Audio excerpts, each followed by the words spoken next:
এখানে? ও মাই গড, তুমি কেন আসছো? মানে চুপ, কেউ জানবে না। এত ভয় পাওয়ার কোনো কারণ নেই, কেউ দেখেনি আমাকে। তোমাদের দারুণ ঘুমাইতেছে, তোমার ভাইও না ডেকে ঘুমাইতেছে। বলেছে তোমাকে, তুমি বুঝতেছো ভাইয়া যদি জানতে পারে কি হয়ে যাবে, সর্বনাশ হয়ে যাবে। বললাম তো কেউ দেখে নাই। আসছো কেন? কেন আবার? তোমাকে দেখতে। হয়েছে, সারাদিন কোনো খবর নেই, এখন আসছে আমাকে দেখতে, তাও আবার এইভাবে। বাবা, সারাদিন তো আমি আমাদের কাজে ব্যস্ত ছিলাম। আমাদের না, বলো নেতার কাজে ব্যস্ত। ওই একই কথা। নেতার কাজ মানেই আমাদের কাজ। নেতার কাজ যত বেশি করতে পারবো, যত বেশি কালেকশন করতে পারবো ফান্ড, তত বেশি আমার ভাগের টাকা পাবো। আর এই টাকা দিয়ে তোমাকে সাথে নিয়ে একদম সোজা মালয়েশিয়া। 80 মন ঘিউ আর হবে না, রাধা নাচও দেখা হবে না। হবে, তুমি দেখো হবে। একটু ধৈর্য ধরো। আমার নেতা আমার খুব ভালোবাসে। আব্বা মারা যাওয়ার পর উনি যদি আমাদের পাশে না দাঁড়াইতো, আমি আর মা ওই ভাইসে চলে যেতাম। উনি আমাদের জন্য অনেক করছে। আম্মা যখন অসুস্থ হয়ে পড়ছিল, তখন অনেক টাকা পয়সা খরচ করছে, আমার বাঁচানোর জন্য অনেক চেষ্টা করছে। সবটা আবার শুধু আসলে নিয়েও নিচ্ছে। তোমাকে যদি সে সত্যি ভালোই বাসতো, তাহলে ক্যাডার বানাতো না। আর তোর খালি নেগেটিভ কথা। কোথায় আমি তো কষ্ট করে বারান্দায় রেলিং টেলিং বায়া উঠলাম, ওই একটু রোমান্টিক হবা, তা না রসকসীন কথা। এত রাতে আমাকে তোমাকে যদি কেউ দেখে, সমস্ত রোমান্টিকতা না একদম বের হয়ে যাবে। দেখতে আসছো না, দেখা হয়েছে না, এখন ভালো। চলে যাবো?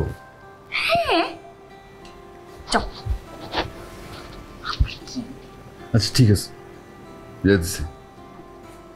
শোনো, বারান্দাতে উঠতে গিয়ে ওই হাতটা ছিঁড়ে গেছে, একটু ব্যান্ডেজ করে দিবা? দেখি, কোনো নাটক করবে না, থাকো।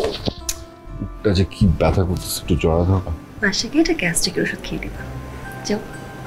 আই রে পাশা নেই। আমি পাশা নেই, যাও, একটু চলে আসছি। ঠিক আছে যাচ্ছি। আর বারান্দা দরজা খুলে রাখছো কেন?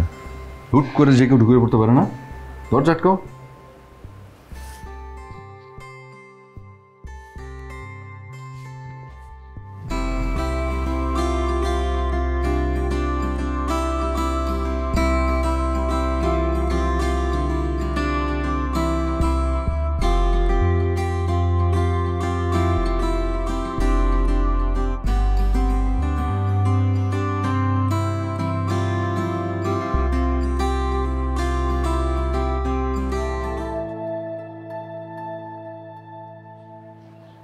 কি হয়েছে হঠাৎ, এত জরুরি কিছু? কি? আমার বিয়ে। মানে? মানে কাল যখন তুমি বাসা থেকে বের হচ্ছিলে, দারুণ তোমাকে দেখে ফেলেছিল। দারুণ সকালবেলা ভাইয়াকে সব বলে দিয়েছে।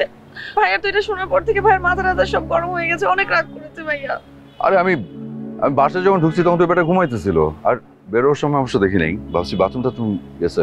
কে কোথায় গেছে সেটা তো দেখার বিষয় না। ভাইয়া বলেছে কাল নাকি আমাকে ছেলে পক্ষ দেখতে আসবে, অনেক আগে থেকে ছেলে পক্ষকে দেখাশোনা করছিল। ওই ছেলেকে নাকি ভাইয়া অলরেডি অনেক পছন্দের একটা ছেলে। তাই নাকি? ঠিক আছে আসুক, আমি থাকতে দিই।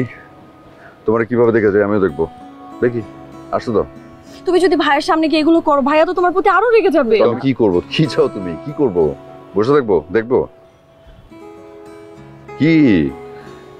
চলো না আমরা বিয়ে করে ফেলি। আরে পাগল হইছো তুমি? আরে সামনে ইলেকশন, কত কাজ জানো না? এর মধ্যে বিয়ের সাথে প্লিজ তুমি না করো না, আমি কোনো রিস্ক নিতে চাই না। ছেলেপক্ষ যদি আমাকে একবার পছন্দ করে ফেলে, বাসায় আমি আরো ঝামেলায় পড়ে যাবো। আমি তখন নিষেধই করতে পারবো না।